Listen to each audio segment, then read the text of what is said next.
The bond was a quiet hum beneath the surface of his thoughts, a constant silver warmth that was Lyra.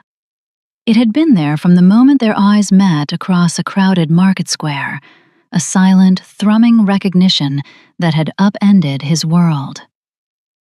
For King Belarius, a being of ancient power and solitary rule, it was the anchor he never knew he needed.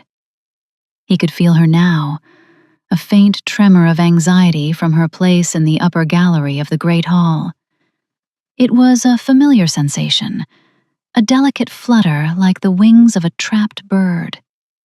He had grown accustomed to the texture of her emotions, the bright, sun-drenched gold of her joy, the cool river-stone gray of her contemplation, and this, the soft, trembling silver of her nerves.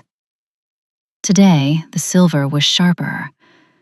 He stood at the center of the hall, the stone beneath his boots cold and unyielding, a stark contrast to the simmering tension in the air. Before him sat the emissaries from the iron clans of the north, their faces carved from granite and suspicion. The treaty, a fragile document of ink and hope, lay on the polished oak table between them, a culmination of a decade of skirmishes and bloodshed. His focus needed to be absolute. Every word, every gesture was a weight on the scales of peace or war. Lyra's anxiety was a distraction, a persistent, loving pull at the edge of his concentration. He glanced up at the gallery, his eyes finding her instantly. She stood beside a marble column, a small, vibrant figure in a sea of drab courtier silks. Her hands were clasped tightly before her, her knuckles white. She offered him a small, wavering smile when she caught his gaze, but he could feel the frantic pulse of her heart through the bond, a frantic counter-rhythm to the hall's tense silence. Just nerves, he told himself. She hated these formal proceedings, the weight of 1,000 years of history pressing down on her human shoulders. She felt the stares, the whispers that questioned her place beside him. He sent a wave of reassurance back to her, a deep, steadying warmth meant to soothe the frantic beat of her heart. "I am here. You are safe." For a moment, it worked. The silver thread of her fear softened, warmed by his own calm. But as the clan chieftain, a bear of a man named Borin, began to speak, his voice a low growl that scraped against the high ceilings, her anxiety flared anew, sharper this time, laced with something colder. A prickle of genuine fear. Belarius frowned. This was more than simple stage fright.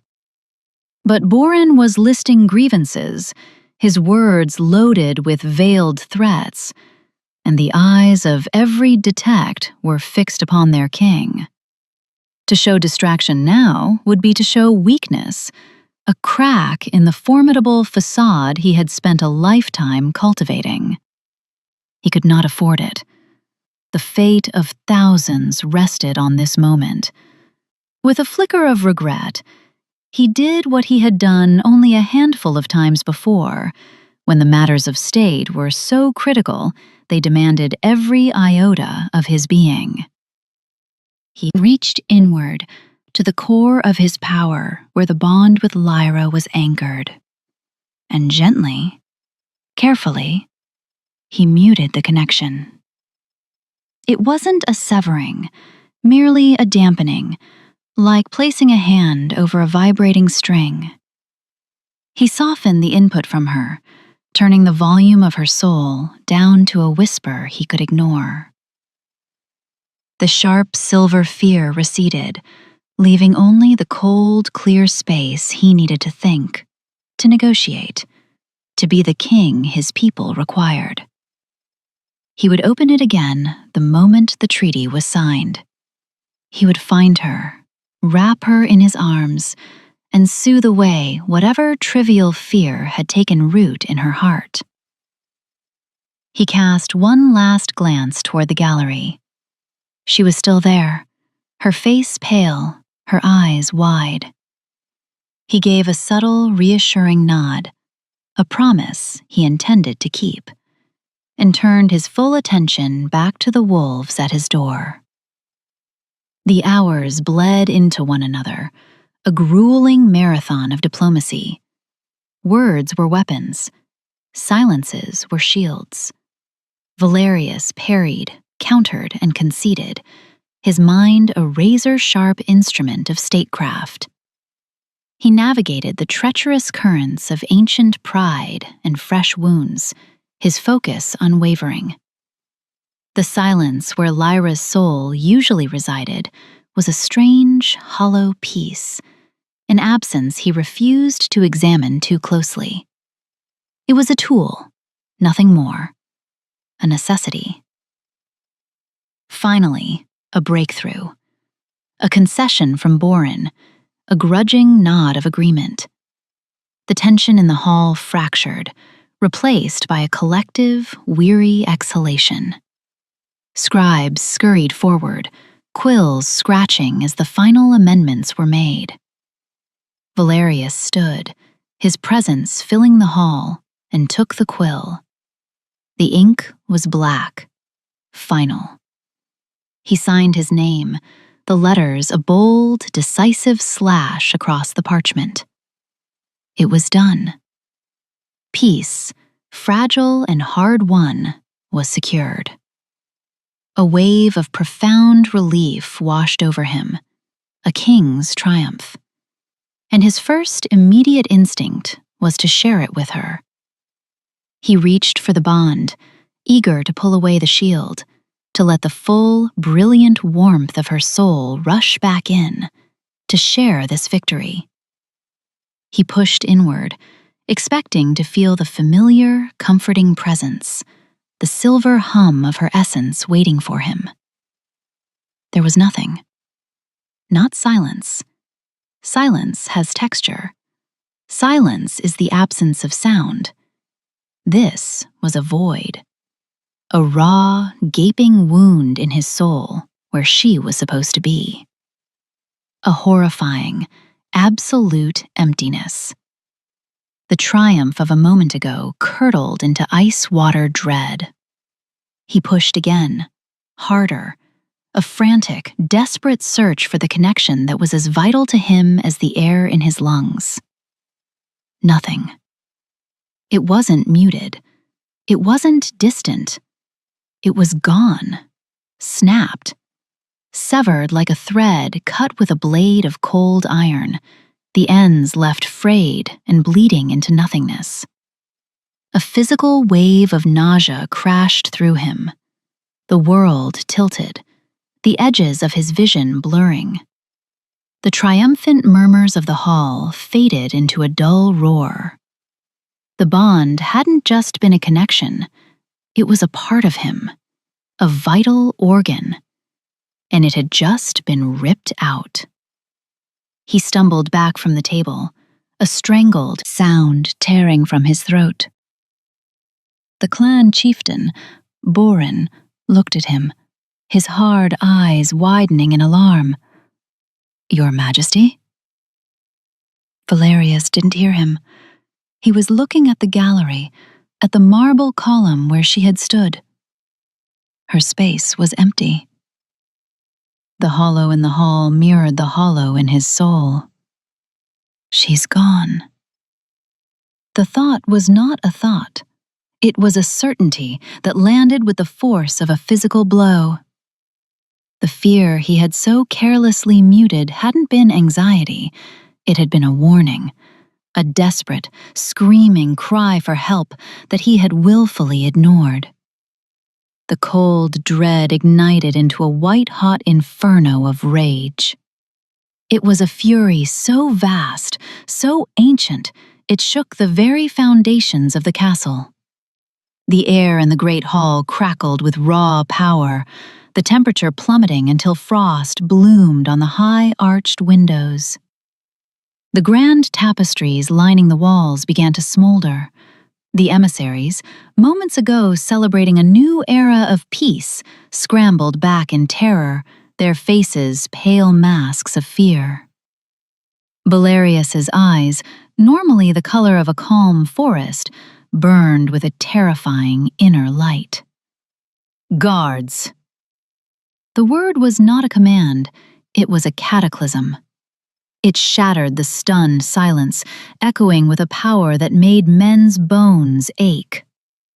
His royal guard, clad in silver and black, burst into the hall, swords drawn, finding not an external threat, but their own king radiating an aura of absolute devastation. "Seal the city," he commanded, his voice a low, chilling whisper that carried more menace than any shout. No one enters. No one leaves.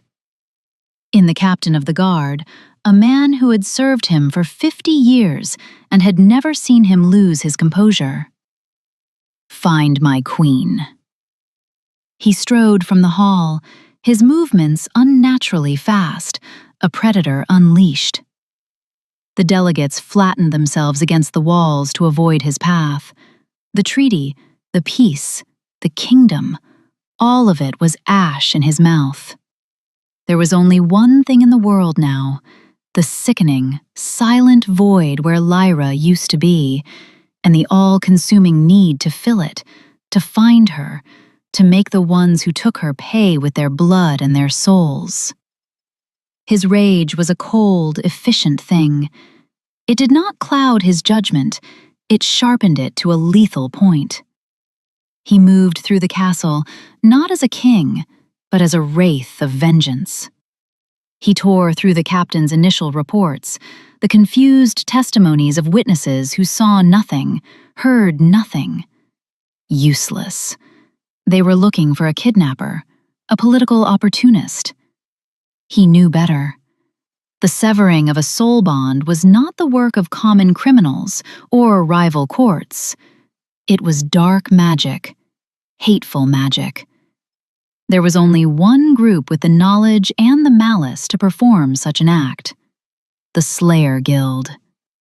A fanatical, ancient order dedicated to the eradication of all things magical, who saw the union of a human and a fey king as the ultimate blasphemy. They had been a dormant threat for centuries, a boogeyman whispered about in old tales. He had dismissed them as zealots skulking in the shadows, their power long since faded. A fatal miscalculation. He summoned his shadow guard, the elite, unseen operatives who moved through the city's underbelly like smoke. "The guild," he told them, his voice devoid of all warmth. "Find their scent. I want every sympathizer, every informant, every last rat that scurries in their name. Burn them out." He did not wait in his throne room. He did not delegate. He led the hunt himself. For 3 days and 3 nights, he tore his own kingdom apart. The city became his hunting ground. He moved through the rain-slicked cobblestone streets, a figure of terrifying purpose, the void in his chest a cold compass guiding his wrath. He interrogated informants in darkened alleyways, his power a crushing weight that squeezed the truth from their lying lips. He shattered the doors of underground meeting halls, leaving behind only silence and the smell of ozone. He found their first safe house on the second night. It was a nondescript tannery near the western wall. He didn't bother with the door. He ripped it from its hinges with a gesture, the wood exploding inward. Inside, 3 guild members were gathered around a table, their faces etched with fanaticism. They reached for blessed iron daggers, but they were too slow. Valerius was on them before they could draw a breath, a blur of shadow and fury. He did not ask for information. He took it, ripping it from their minds with a brutal telepathy that left them hollowed-out shells. From their shattered thoughts, he gleaned a name: the Sanctum of Austerity. An old, forgotten monastery in the Grey Fang Mountains. A place rumored to be a nexus of dampening magic. A place where his own power would be lessened. And he saw an image from their minds. Lyra, pale and unconscious, being carried through a stone archway carved with hateful, nullifying runes. She was alive. The knowledge was a shard of light in the suffocating darkness of his soul, but it did not quell his rage. It focused it. The slaughter at the tannery was a message. By dawn, the story had spread through the city's underworld like wildfire. The king was on the warpath. There was no mercy to be found. The journey to the Grey Fangs was a blur of storm clouds and wind-lashed trees. He rode his great black charger, a beast of fey lineage with eyes of smoldering ember, pushing it to its limits. His guards struggled to keep pace. The physical world seemed to mirror his internal torment.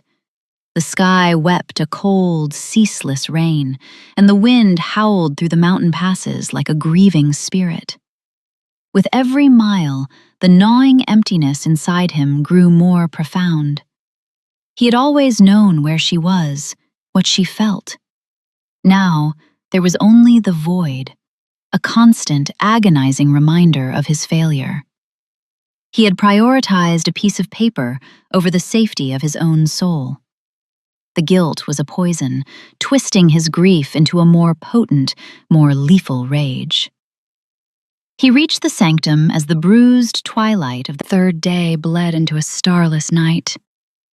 It was a jagged silhouette against the churning gray sky, a fortress of cold stone clinging to the mountainside like a parasite.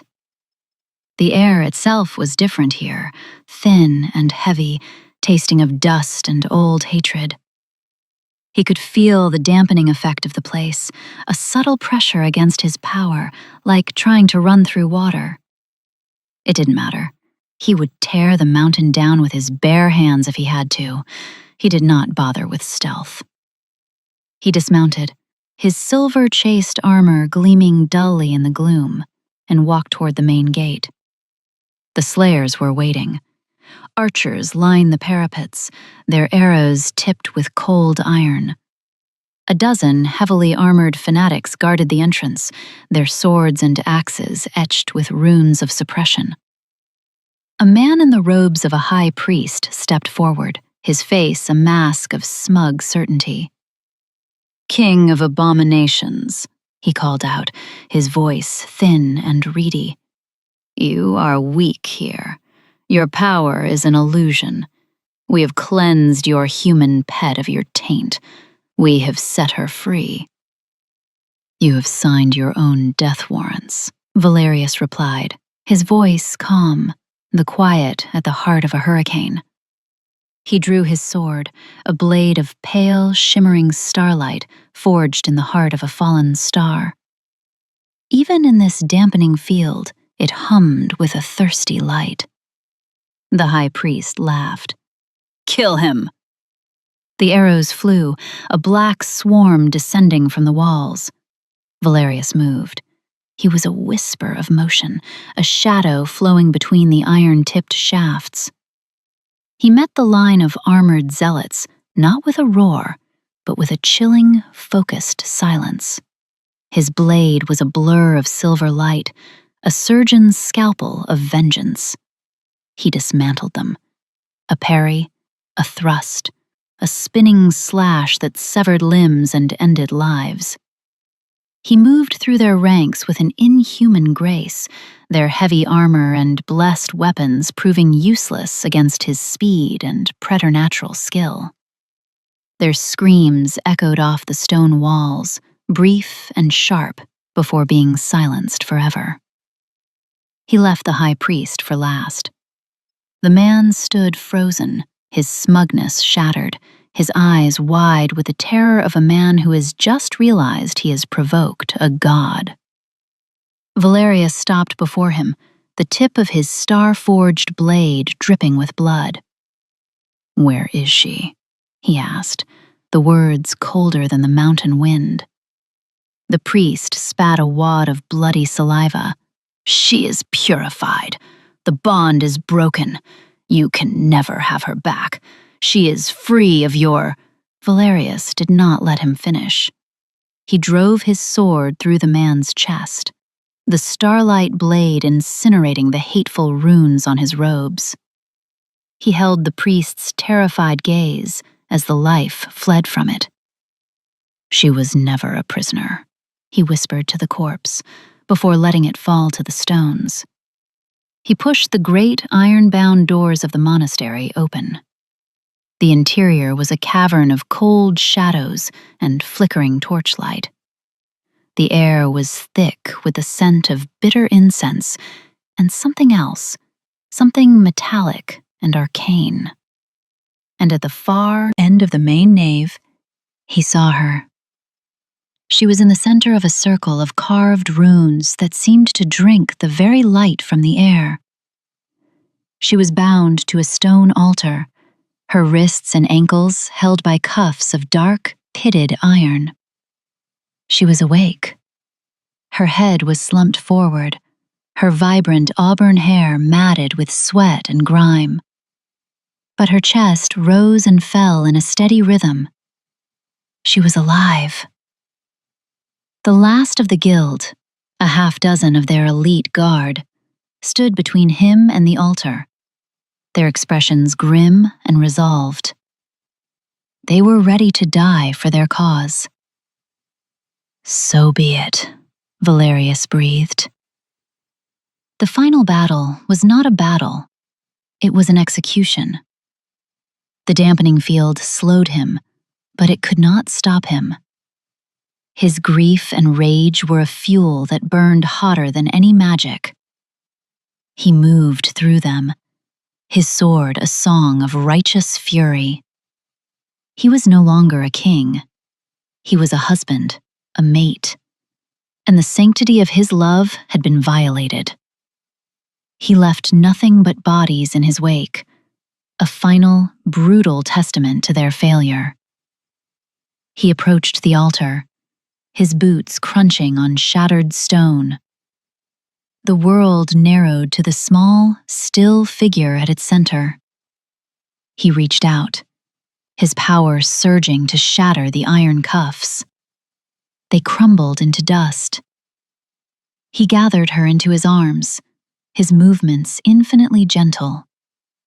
He held her against his chest, burying his face in her hair, inhaling her scent, rain and earth and Lyra. It was the only thing that had felt real in 3 days.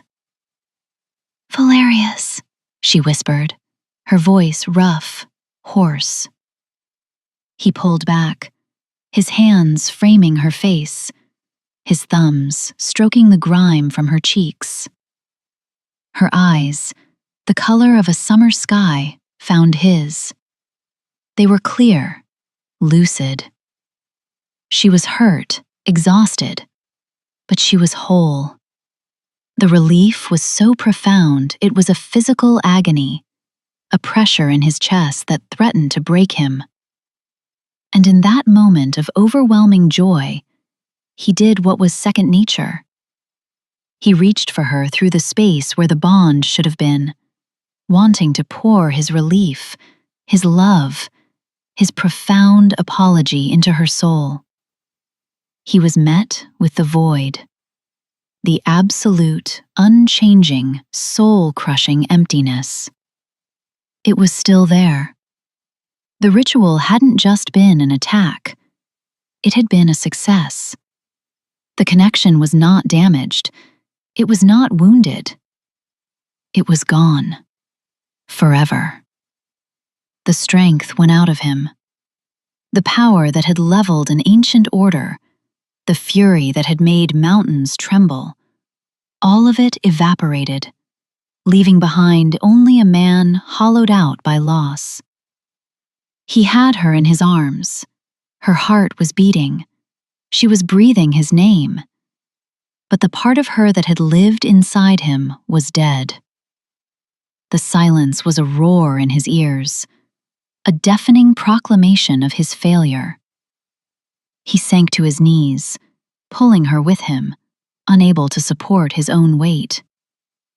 The great and terrible King Valerius, who had just slaughtered 24 fanatics without a scratch, knelt on the cold, blood-stained floor of his enemy's sanctum and broke. A dry, ragged sob tore from his throat. He held her tight, his body trembling with the force of his grief. He had won. He had rescued her. And he had lost everything that mattered. The silence in his soul was his eternal punishment for muting her cry for help. Lyra stirred in his arms, her hands coming up to weakly cup his face. Her touch was hesitant but real. He could feel the calluses on her fingertips, the warmth of her skin against his. It was a grounding sensation in the dizzying vortex of his grief. She looked at him. Her blue eyes filled not with fear or pain, but with a profound, heartbreaking tenderness. She saw the devastation in his face, the utter despair in his soul, and she understood. "It's quiet, isn't it?" she whispered, her voice still raspy. The words were simple, yet they held the weight of their shared loss. She felt it too, the absence. For her, it must be like losing a limb, a sense she had come to rely on. He couldn't speak. He could only nod, a jerky, desperate movement. He pressed his forehead against hers, closing his eyes against the sight of her pain. Pain he had allowed to happen. He had failed to protect her in the most fundamental way. The bond was his to guard, their sacred connection, and he had let them take it. "I called for you," she said, her voice cracking. "Through the bond. I felt you push me away. I thought—" She trailed off, taking a shaky breath. "I thought you didn't hear me." "I did," he choked out, the admission tearing him apart. "I heard. I thought it was just nerves. The treaty. I was a fool." The confession was a raw, agonizing thing, stripped of all his kingly pride. He was just a man, kneeling before the woman he loved, admitting his greatest failure. She didn't recoil. She didn't condemn him. Instead, her touch gentled. She stroked his hair, her fingers tracing the line of his jaw. "You are not a fool, Valerius. You are a king. You carried the weight of a kingdom. I never wanted to be a burden." "You were never a burden," he insisted, his voice thick with unshed tears. "You were my anchor. And now, I can't feel you. Lyra, I can't feel you." The words were a cry of pure anguish. It was the core of his despair.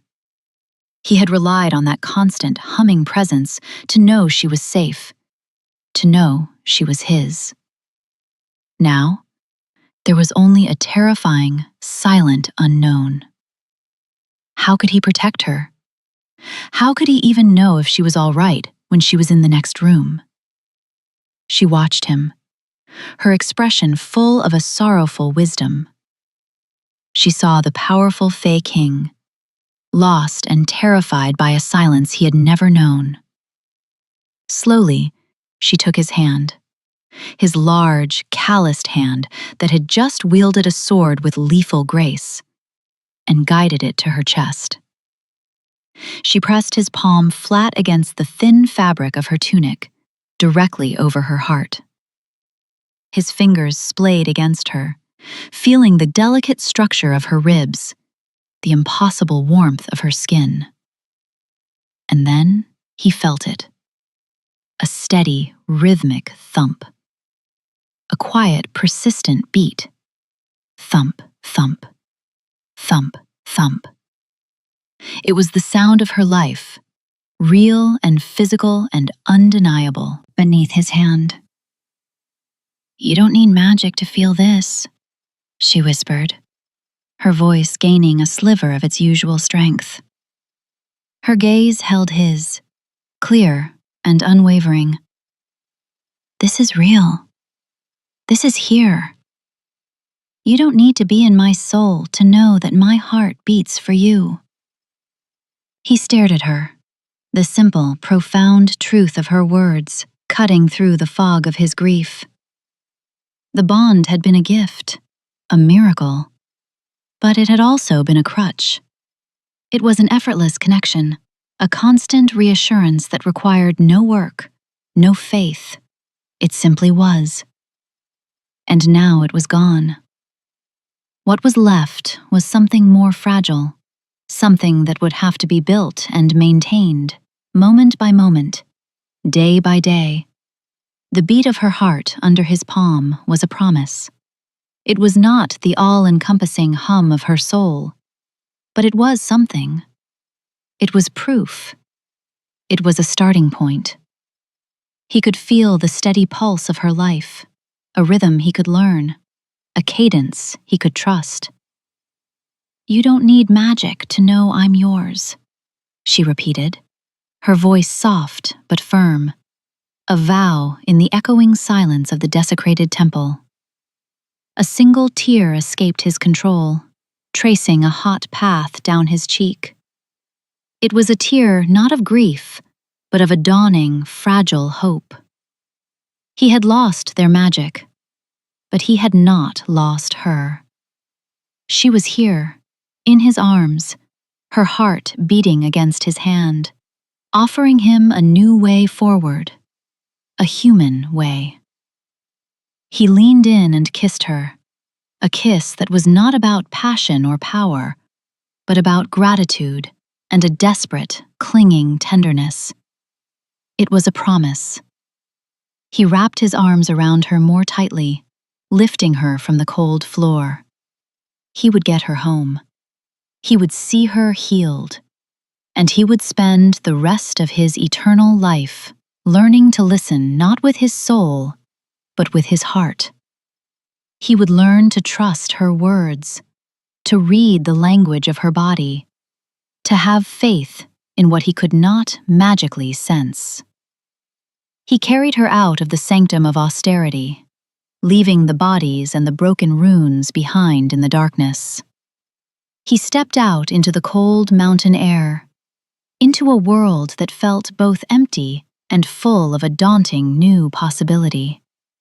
The void in his soul remained, a scar that would never fully heal. But in his arms, he held Lyra.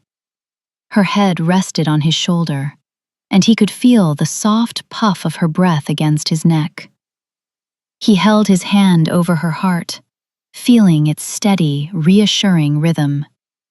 The bond was gone, but their love remained. And he was beginning to understand that love was not a state of being, but an act of will. A choice made every day, a promise to keep listening, even in the silence. The journey back was a study in this new, silent language.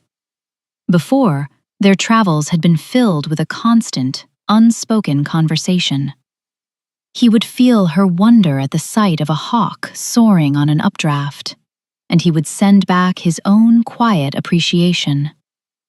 She would sense his weariness from a long day's ride, and her inner warmth would be a balm to his spirit. Now, there was only the sound of the horses' hooves on the trail and the whisper of the wind through the pines. At first, the silence was an agony for Valerius. Every few minutes, his instincts would reach for the bond, hitting the same horrifying emptiness. A fresh jolt of loss every time. He found himself constantly turning in the saddle to look at her, needing the visual confirmation that she was still there, still safe. She rode beside him on a gentle mare, wrapped in his own thick cloak.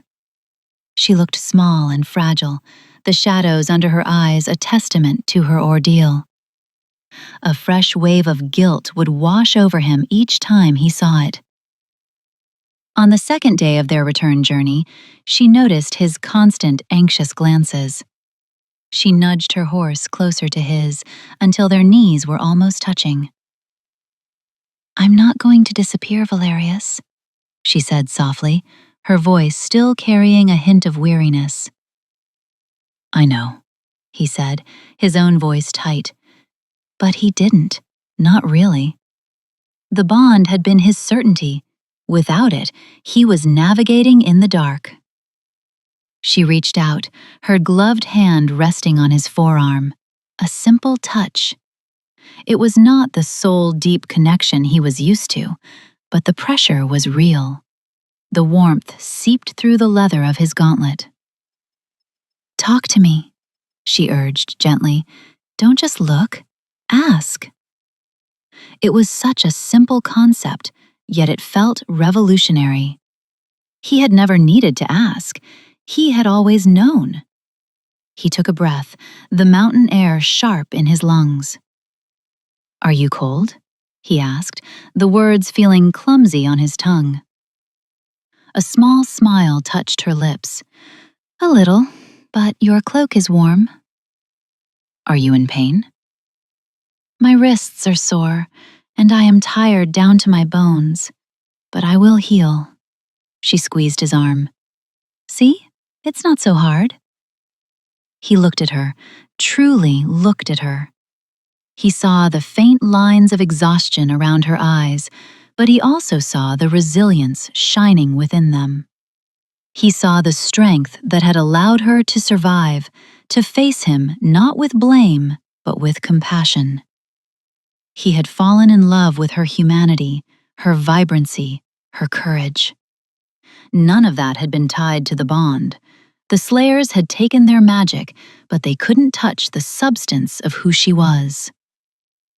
That night, they made camp in a sheltered clearing. His guard, sensing the profound shift in their king, kept a respectful distance. He sat with Lyra by the fire, sharing a simple meal of bread and salted meat. He watched the way the firelight danced in her hair, turning the auburn strands to copper and gold. He watched the way she held her hands out to the warmth, her long, elegant fingers curled toward the flames. These were details he might have overlooked before, his attention always drawn to the inner landscape of her soul. Now, the physical world of her, the small gestures and expressions, became his new text, a language he was desperate to learn. After they ate, she leaned her head against his shoulder. He instinctively wrapped an arm around her, pulling her close. The silence between them was no longer a gaping void, but a quiet space. He could hear the crackle of the fire, the chirp of crickets in the darkness, the soft sound of her breathing. He rested his cheek on the top of her head, inhaling the scent of wood smoke and her. "I'm sorry," he whispered into her hair, the words he'd been unable to say in the sanctum. "For everything, for not listening, for letting them take you." She shifted, tilting her head back to look up at him. Her expression was serious. "I have been thinking about the bond," she said, her voice low. "It was beautiful. It was a miracle. But it wasn't always easy. To have no secrets, no private corner of your own heart, to feel your every worry, your every burden of the crown, as if it were my own. Sometimes, it was overwhelming." He stared at her, stunned. He had always seen the bond as a perfect, unalloyed gift. It had never occurred to him that for her, a human, It might have been a weight, another way in which his world had demanded she change, adapt, become something more than what she was. "I never knew," he said, his voice laced with a new kind of regret. "How could you?" she replied with a sad smile. "You were born with power. I was not. You could shield your thoughts when you needed to. I was an open book. I love you, Valerius. I loved sharing that with you. But maybe this is a chance for us to be equals in a way we couldn't be before. For you to learn my thoughts because I choose to share them, and for me to have a quiet place to keep them until I'm ready." Her words settled deep inside him, planting a seed of understanding in the barren soil of his grief. He had been mourning the loss of his connection to her, his window into her soul. He hadn't considered he was also mourning the loss of his control, his effortless knowledge. What she was offering was harder. It required patience. It required trust. It required him to have faith in her, to believe what she told him, to respect the boundaries of her own heart and mind. He brought his hand up to cup her cheek, his thumb gently stroking her skin. "I will learn," he vowed, and it was a promise more profound than any treaty he had ever signed. "I will spend the rest of my life learning to listen to you, Lyra, with my ears, with my eyes, with all of me." She leaned into his touch, her eyes closing. "And I will learn to speak," she whispered, "even when it's hard, even when I'm afraid." When they returned to the capital, the city was still reeling. The news of the Queen's abduction and the King's subsequent rampage had spread like a shockwave. The court was a hive of whispers and fearful glances. Valerius, who had always ruled with a calm and unshakable authority, had shown them a glimpse of the ancient, untamed power that lay beneath the crown. He ignored them all. His focus was solely on Lyra. He ensconced her in their chambers, personally tending to her recovery. He dismissed the handmaidens, bringing her meals himself, dressing the salved wounds on her wrists with his own hands. These small, physical acts of service became his new way of connecting with her. Each touch was a question. "Does this hurt?" And each flicker of her expression was an answer. He became a student of her sighs, the subtle tensing of her shoulders, the way her eyes softened when he entered the room. One evening, a week after their return, he was sitting by her bedside, reading from a book of human poetry she loved. The silence was comfortable now, a shared space rather than an empty one. He had stopped reaching for the bond, the instinct finally beginning to fade, replaced by a conscious effort to be present with her in the here and now. She reached out and placed her hand over his on the book, stopping him. "The court is afraid of you," she said quietly. He did not look up from the page. "Good. They should be. They allowed you to be taken from under their very noses." "They are afraid of what you did," she clarified. "They say you leveled half the Undercity, that you killed without trial, without mercy." "I did," he said, his voice flat. He felt no remorse for it.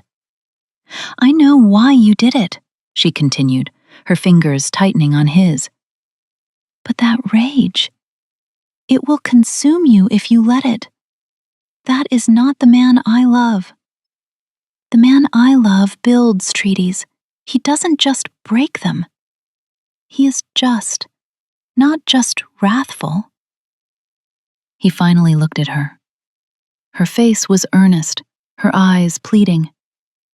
She was not just his mate to be protected. She was his conscience, his queen. The bond had often allowed him to feel her gentle nature, a calming influence on his own more volatile one. Now, she had to give voice to it, and he had to choose to listen. He closed the book, setting it aside. He took her hand in both of his, bringing it to his lips. "They threatened the most important part of my world," he said, his voice low and intense. "But you are right. A king cannot rule through fear alone. My rage saved you, but it will not build our future." In the weeks that followed, he began the slow, arduous process of rebuilding. Not just the parts of the city his hunt had damaged, but the trust of his people and the fragile peace with the Iron Clans. He sent a formal, personal apology to Borin, explaining the circumstances.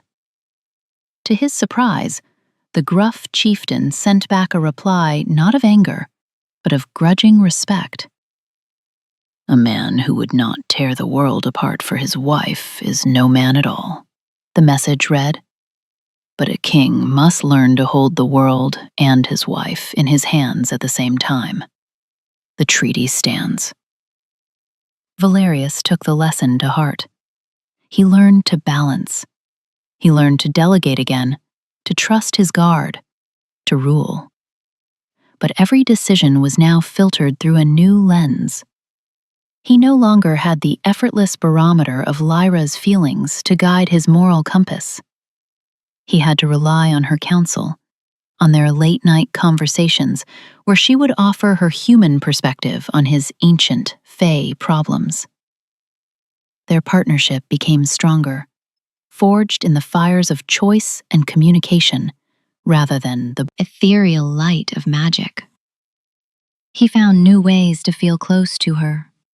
He would often just place his hand on her chest, a silent request, and she would cover his hand with her own, letting him feel the steady, life-affirming beat of her heart.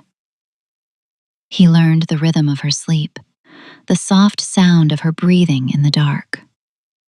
He found that her joy was just as bright when he saw it in the crinkle of her eyes as when he had felt it as a golden warmth in his soul. Her sorrow was just as profound when he wiped the tears from her cheeks with his own thumb. Months turned into a year. The scar in his soul remained, a place of quiet ache, a memory of a song he could no longer hear. But it was no longer a void. It was a space that he had filled with new memories. The memory of her laughter as they walked through the gardens, the memory of her sharp intellect in a council meeting, the memory of the fierce look in her eyes as she stood by his side, his queen in every sense of the word. One night, they stood on the balcony of their chambers, looking out over the sleeping city.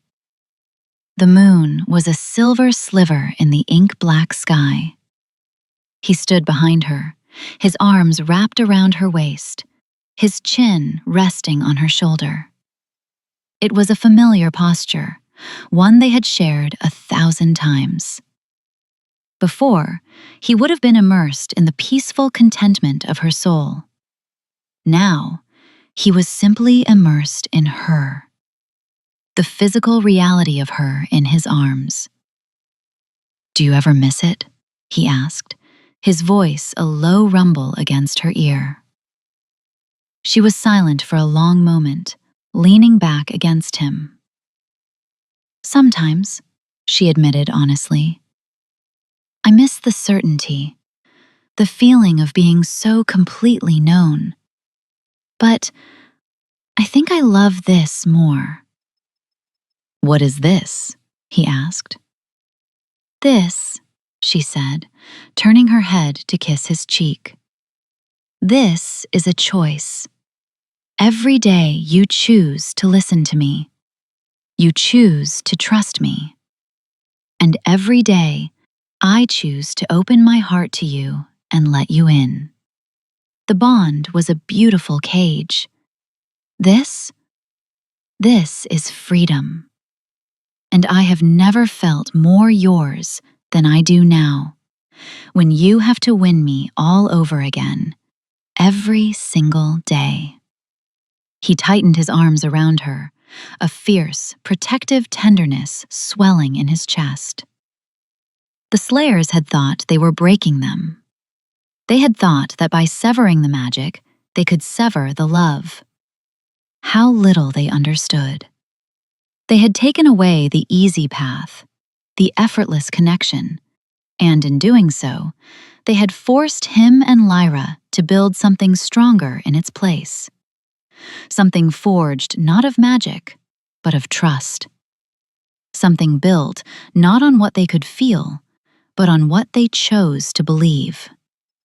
He placed his hand over her heart, the familiar gesture now a ritual of love and reassurance. The steady beat against his palm was the only magic he needed. It was the rhythm of their new life, a quiet, constant promise in the vast, waiting silence. And it was more than enough.